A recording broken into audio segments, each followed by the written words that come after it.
오늘도 우리들의 삶의 자리 가운데 함께 하신 하나님의 은혜가 우리 모든 속회 또 우리 사랑하는 속자인들의 삶의 자리 가운데 함께 하시기를 축복합니다. 오늘은 귀신 들린 소년이라는 주제로 하나님의 은혜의 말씀 나누겠습니다. 마가복음 9장 14절에서 29절의 말씀을 우리가 함께 읽었습니다.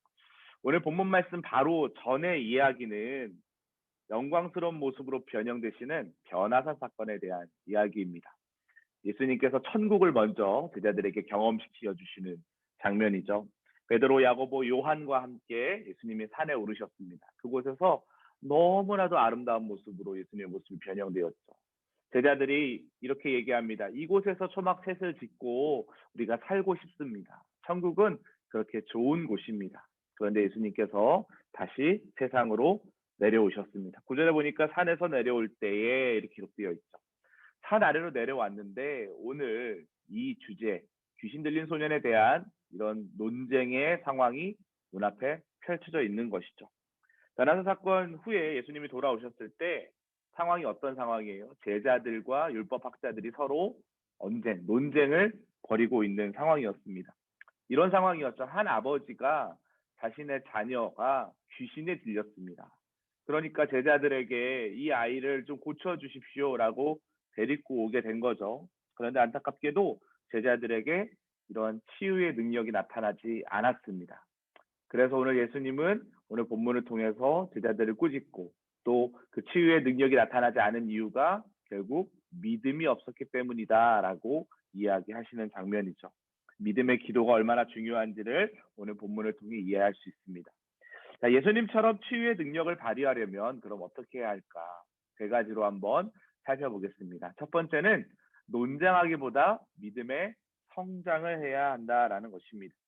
이 아이의 아버지가 찾아와서 귀신에게 사로잡힌 아들을 그리고 그 아들에게서 귀신을 내어 쫓아주기를 원했습니다. 그런데 제자들이 실패하게 되었죠. 왜 그러하다라고 주님이 말씀하셨어요? 제자들에게 믿음이 없었기 때문이다라고 이야기하고 있습니다. 궁금한 것이 있습니다. 이전에 제자들은 능력을 행했습니다. 귀신도 내어 쫓았어요. 그런데 오늘 본문에서 제자들은 그 예수님의 능력을 상실해 버렸습니다. 왜 그랬을까? 우리가 마지막 하반부에서 살펴보도록 하겠습니다. 예수님은 제자들에게 이렇게 얘기하십니다. 믿음이 없는 세대여 라고 얘기하시죠. 언제까지 내가 너희들과 함께 하겠느냐. 예수님은요, 지금 공생의 3년의 사역들을 이어가시는 가운데 있지만 이제 거의 사역이 마무리되어는 가는 가운데 있습니다. 이제 곧 예수님은 십자가에 달려 돌아가실 거예요. 그렇기 때문에 이런 구절 한 구절 한 구절이 너무나도 중요한 정보를 가지고 있습니다. 예수님의 스토리의 상황 가운데 예수님의 제자들이 앞으로 어떤 일들을 해야 돼요? 교회를 세워야 되죠. 초대교회 지도자가 되어야 하고요. 하나님 나라를 확장시켜야 되는 그런 중대한 사역을 감당해야 합니다. 그런데 여전히 제자들은 지금 믿음 없음에 헐떡거리고 있는 그런 모습이에요. 예수님의 입장에서는 너무 답답한 거죠. 그래서 제자들에게 그렇게 한탄스럽게 믿음이 없기 때문에 이런 능력이 나아갈 수 없는 거 아니냐라고 이야기하시는 것입니다. 제자의 사명을 감당하기 위해서는 자신의 무능력을 변명할 것이 아니라 미흡한 믿음의 상황을 되돌아보는 그런 지혜가 필요하다라는 거예요. 사랑하는 성도 여러분, 우리들의 삶은 어떻습니까? 우리가 예수 그리스도를 처음 만났을 때 그 첫사랑의 감격, 그 순간 기억하고 계십니까? 다 연령대는 다를 수 있어요. 장소는 다 다르죠. 그런데 그때 하나님을 처음 만났을 때, 나 같은 죄인 살리신 주 은혜 놀라워. 어제도 제가 어르신 한 분과 예배를 드리면서 어르신께 여쭤봤어요. 어르신 어떤 찬양 좋아하세요? 그랬더니 나 같은 죄인 살리신 찬양 얘기하시더라고요. 같이 그 찬양을 부르는데 얼마나 그 은혜가 놀랍고 감사한지. 주님이 나를 처음 만나셨을 때 그 은혜와 그 감격 얼마나 뜨거웠습니까? 영혼에 대한 사랑하는 마음이 얼마나 뜨거웠어요. 그래서 전도하고 늘 성경 읽고 늘 예배의 자리를 사모하고 외모도 마음도 열심히 준비해서 최선을 다해서 예배했던 그 믿음이 있었던 때가 있는데 지금 오늘 2021년 5월 8일 오늘 우리가 함께 만나고 있는 이 시간 여러분의 믿음은 어떠냐는 거예요. 뜨거운 그 믿음을 계속 유지하고 있냐라는 거죠. 예수님의 제자들 이전에는 뜨거운 믿음을 가지고 능력을 행했다는 거예요. 그런데 지금은 믿음이 없어요. 믿음이 없으니까 능력이 사라져 버렸다라는 걸 이야기하는 겁니다. 우리가 사명 감당할 때도 마찬가지예요. 우리가 봉사할 때 우리가 형식적으로 예배드리고 있는지 아니면 정말 마음을 다하고 있는지, 봉사하는 가운데도 내가 그냥 그 자리를 지키고 있는 것인지, 속장이니까 그냥 나와서 안내위원하는 것인지, 아니면 정말 주의 성전의 뜻을 사모하는 마음으로, 한 영혼을 소중하게 여기는 마음으로, 그 영혼이 예배 가운데 은혜 받았으면 좋겠다는 마음으로 봉사하고 있는 것인지. 우리 석회원들과 매주마다 속회를 드리고 있는데 코로나19가 장기화되면서 이제는 그냥 날마다 성경, 날마다 기도도 형식적으로 되어가고 있지는 않은지 매 순간을 점검하는 진정한 믿음을 가진 그런 사람이 되어야 한다라는 것입니다. 여러분, 우리는 이미 알고 있어요. 믿음이 영원하지 않다는 걸 말이죠. 제가 목사의 직을 가지고 있는데요. 제가 평생을 목사 직분을 가지고 열심히 사역하다가 마지막 주님 날아가는 그 순간 하나님의 이름을 버렸다라고 한번 생각해 봅시다. 그럼 전 천국 갈 수 있을까요? 아니에요. 끝까지 믿는 거예요. 믿음은 끝까지 주님 앞에 나아가는 거예요. 그런데 이 믿음이요, 얼마나 갈대와 같은지, 이 믿음과 의심의 싸이가 51대 49의 싸움이다라고 제가 이번에 대신방하는 가운데 그런 말씀 나눈 적 있잖아요. 의심이 50일이면요 좌절하고 낙심해요. 하지만 믿음이 50일이면요 우리들의 삶의 자리 가운데 승리할 수 있다라는 거예요. 그래서 우리는 이 51대 49의 싸움에서 아둥바둥하는 상황 가운데 믿음을 지키기 위해 부단히 노력하는 그런 인생을 살아야 한다라는 것입니다. 꾸준히 성장해야 되는데 그것을 지키지 못하면 어느 순간 곤두박질 치게 되는 것이 우리의 인생이다라는 것이죠.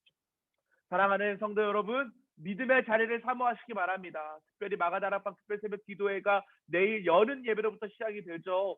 2주 동안 믿음의 자리를 꼭 사모하세요. 포기하지 마세요. 그 자리에서 하나님의 이름을 부르세요. 여러분의 영적인 부분들이 조금 더 다운되어 있다면, 예전에 비해서 내가 좀 소홀하다면 다시금 회복해야 합니다. 이렇게 기도하라라는 주님의 음성에 순종하시기 바랍니다.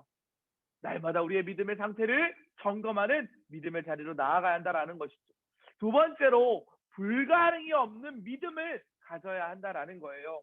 오늘 말씀에 보면 예수님이요 제자들을 먼저 꾸짖으신 다음에 이 아이에게 나아갑니다. 아버지에게 나아가요. 아버지가 설명하죠. 22절에 보니까 이 아이가요 물속으로도 빠지고 불속으로도 빠지고 귀신이 이끄는 대로 조종당하는 그런 인생을 살았다라고 이야기하고 있어요. 이 아버지가 얼마나 가슴이 절절한 고백을 합니까? 주님이 만약 하실 수만 있으면 우리 가정 긍휼히 여겨주세요. 내 아이 불쌍히 여겨주세요. 제발 고쳐주세요. 라고 이야기하죠. 할 수 있으면 이라고 던집니다. 네, 성도 여러분 기억하십시오. 우리 주님은 불가능한 게 없어요. 할 수 있으면이 아니에요. 우리 주님이 뭐라고 이야기하십니까? 23절에 믿는 사람에게는 모든 일이 가능하다라고 이야기합니다. 믿음이 이긴다라는 거예요. 그 믿음을 소유하라라는 거예요. 이 아버지가요 순간 뜨끔했던 것 같아요. 아, 내가 주님의 능력을 너무 과소평가했구나. 그래서 23절 이하에 보니까 어떻게 합니까? 24절에 보니까 소리 질러 이르되 이렇게 얘기해요. 소리 질러 이르되 격정적으로 반응하는 거죠. 뭐라고 이야기해요? 나의 믿음 없는 것을 도와주소서. 하는 거예요. 주님의 능력을 내가 가소평가했습니다. 나의 믿음 없는 것을 도와주십시오. 우리 아이 고칠 수 있는 주님 고쳐주십시오. 그 믿음을 표현했다라는 거예요. 믿음을 달라며 간절히 요청하는 거죠. 불가능이 없는 믿음은 주님을 의지하는 간절한 마음에서부터 시작된다라는 거예요. 우리 성도 여러분, 얼마나 많은 기도 제목들이 있습니까? 제가 늘 여러분들에게 질문하고 싶은 것이 있어요. 그 기도 제목이 이제는 마치 내 마음판에, 내 머릿속에 구구단 외우는 것처럼 그냥 자연스럽게 녹아들어져 있는, 젖어들어져 있는 기도 제목이라면 돌이키시기 바랍니다. 새로운 기도 제목을 불어넣으세요. 오늘도 하나님이 나에게 주시는 은혜는 새 은혜인 줄 믿습니다. 믿음을 유지해서 불가능한 믿음이 없다라는 것을 믿고 구하는 기도가 능력 있는 거예요. 간절히 기도하시냐는 거예요. 그냥 형식적으로 아뢰는 기도가 아니라, 인간 기도도 마찬가지예요. 수년 동안 했으니까 그냥 내가 형식적으로 남편을 위해, 자녀를 위해, 부모님을 위해, 이웃을 위해 기도하는 인간 기도 제목이 아니라, 오늘 내가 정말 진실하게 살리고자 하는 마음으로 기도하고 있는지. 불가능이 없는 믿음은 주님을 의지하는 간절한 믿음에서부터 나온다라는 것을 꼭 기억하시기 바랍니다. 주님은 불가능이 없는 그런 분이라는 거예요. 세 번째, 어떻게 우리가 예수님처럼 치유의 능력을 발휘할 수 있을까? 가장 중요한 포인트입니다. 기도의 능력을 믿어야 한다라는 거예요. 여러분, 어제 금요 회복 기도회 담임 목사님 설교 기억하고 계십니까? 혹시 못 들으셨으면 유튜브 링크로 들어가셔서 꼭 들어보시기 바랍니다. 우리들의 삶의 자리가 많이 바뀌었어요. 근데 이사갈집하는 시세를 분별할 수 있는 지혜가 있었다 그랬죠. 지금 이 코로나 상황 가운데 우리는 모이지 못합니다. 그런데 우리가 할 수 있는, 하나님과 교제할 수 있는 가장 강력한 방법이 바로 기도다라고 말씀해 주셨어요. 기도의 능력으로 우리는 이 시대를 살아가야 한다라는 거예요. 왜 그럼 예수님의 제자들이 이전에는 능력을 발휘했는데 이 사건에서는 이 귀신 들린 아이를 고치지 못했을까요? 귀신 들린 소년을 고치지 못한 이유가 뭐예요? 기도의 능력이 상실되었기 때문입니다. 기도하다가도 기도의 능력이 상실된 이유가 뭘까요? 기도하는 것을 쉬는 거예요. 릴레이 기도하고 있습니다. 왜 한 달 동안 릴레이 기도하자 할까요? 기도의 능력을 이어가자라는 거예요. 기도의 바톤이 이어져야 하나님께서 예비하신 천국 잔치에 풍성한 은혜가 있을 것이라는 확신이 있기 때문에 우리가 더 오래 많이 기도하자라는 거죠. 문제 해결의 방법인데요. 그 문제 해결의 방법을 키가 보다 기도의 능력을 믿어야 한다라는 것입니다. 이 아이는요, 지금 죽을 상황 가운데 놓여 있어요. 26절에 보니까 사람들이 이 아이가 죽었다라고 이야기하고 있습니다. 예수님이 그의 손을 붙잡고 그를 일으키시죠. 저도 사역을 하면서 축기 사역을 했던 경험들이 있습니다. 더러운 악한 영이 한 사람의 영혼을 지배하면요, 그 사람이 여인인데도 남자 목소리가 나와요. 또 군대 귀신이 들어가면요, 다양한 인격들이 표현이 됩니다. 근데 놀라운 결론은 뭔지 아십니까, 여러분?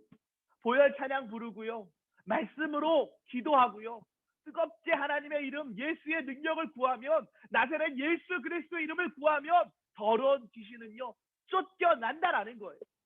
그 체험과 믿음이 있기 때문에 우리 성도님들에게 강력하게 얘기할 수 있어요. 기도할 때 보혈 믿고 예수의 피를 구하며 기도할 때 더러운 귀신은 쫓겨난다라는 거예요. 왜 하나님의 능력이 나타날 수 있는 방법이 없다라는 것이죠. 여러분, 그러면요, 이번 마가다락방 특세 기도 주제가 뭡니까? 이렇게 기도하라. 이렇게 기도하라. 어떻게 기도하라라는 거예요? 첫째 주간에는요, 일상의 기도에 대해서 우리가 배우게 될 거예요. 아침에 눈을 떠서 밥을 먹고 일을 하고 잠자리에 드는 그 모든 과정 가운데 어떻게 일상 가운데 하나님과 친밀한 교제를 할 수 있을지 첫째 주간에 말씀을 듣게 될 겁니다. 둘째 주간에는요, 우리의 일상이 기도로 무장되었다면 이웃을 위한 기도를 해야겠죠. 손을 펴 나누는 기도, 치유 기도, 중보 기도, 환우들을 위한 기도, 이런 기도들을 통해서 우리의 기도가 삶의 자리까지 흘러가는 부분에 대해서 우리는 말씀을 듣게 될 겁니다.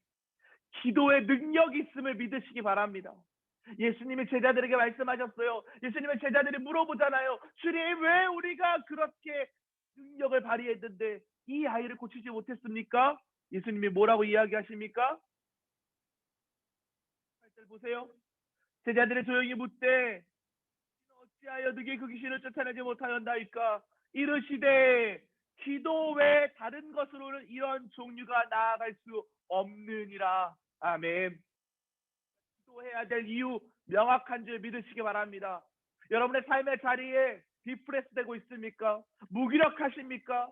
마음이 흔들리십니까? 불안하십니까? 기도하시기 바랍니다. 기도할 때 하나님이 우리의 모든 삶의 자리를 극복할 수 있는 새로운 능력을 주실 줄 믿습니다. 우리 사랑하는 성도님들의 삶의 자리 가운데 기도의 능력이 회복되는 마가다락방 특별 새벽 기도회가 되길 주님의 이름으로 간절히 축복합니다. 잠시 기도하십니다. 하나님, 감사합니다. 고통당하는 아이의 아버지의 믿음을 갖게 도우셨습니다. 그리고 믿음을 잃어버린 제자들에게는 책망하시며 기도 위에는 아무런 능력이 나아갈 수 없으니 늘 깨어 기도하라라고 주님 말씀하십니다. 기도는 우리들의 삶의 자리를 바꿉니다. 변화시킵니다. 불신과 무능과 하나님 하고 있는 환난과 역경의 자리에 있는 모든 사람들의 자리에 하나님께서 기도할 때에 회복시키시고 자유케 하시는 은혜를 경험하게 될 줄 믿습니다. 예수 그리스도의 이름으로 기도할 때 이러한 놀라운 역사가 일어날 수 있도록 주님 축복하여 주시옵소서. 특별히 내일부터 마가다락방 특별 새벽 기도회가 시작됩니다. 기도의 능력을 경험하는 자리 되게 하여 주시옵소서. 하나님과 더욱더 친밀하게 교제하는 자리 되게 하여 주시옵소서. 기도의 방법을 알아갈 때에 이론과 지식으로 머물지 아니하도록 도우시고 내 안에 지금도 살아 역사하신 하나님의 음성으로 받는 귀한 은혜의 자리가 될 수 있도록 인도하여 주시옵소서. 하나님께서 함께할 줄 믿사오며 예수 그리스도의 이름으로 기도합니다. 아멘. 네, 여러분의 삶의 자리 가운데 이러한 기도의 능력이 회복되시기를 주님의 이름으로 간절히 축복합니다.